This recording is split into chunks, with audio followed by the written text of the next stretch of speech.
ఎప్పుడైనా సరే మీరు పని మీద బయటికి వెళ్ళేటప్పుడు ఒక చిటికెడు ఉప్పు తీసుకొని ఆ ఉప్పు వాకిట్లో చల్లి వెళ్ళండి. మీ పని తొందరగా పూర్తవుతుంది.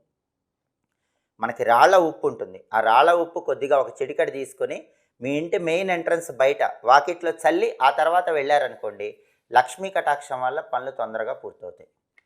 అలాగే పనులు పూర్తవటానికి శక్తివంతమైనటువంటి కాగితం పరిహారం కూడా పరిహార శాస్త్రంలో చెప్పారు. ఈ కాగితం పరిహారం ఎలా చేయాలంటే, ఎప్పుడైనా మన పని అవుతుందా అవ్వదా అనే అనుమానం ఎక్కువగా ఉన్నప్పుడు ఒక తెల్ల కాగితం తీసుకోండి, ఒక రెడ్ పెన్ తీసుకోండి.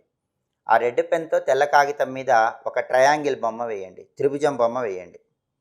ఆ తర్వాత ఆ త్రిభుజం మధ్యలో రెడ్ పెన్తో శ్రీ అనే అక్షరం రాయండి. రాసిన తర్వాత ఆ కాగితం మడత పెట్టేసి మీ నుదురికి తాకించుకోండి. తాకిచ్చిన తర్వాత జేబులో ఉంచుకోండి. పని మీద వెళ్ళండి. మీ పని పూర్తి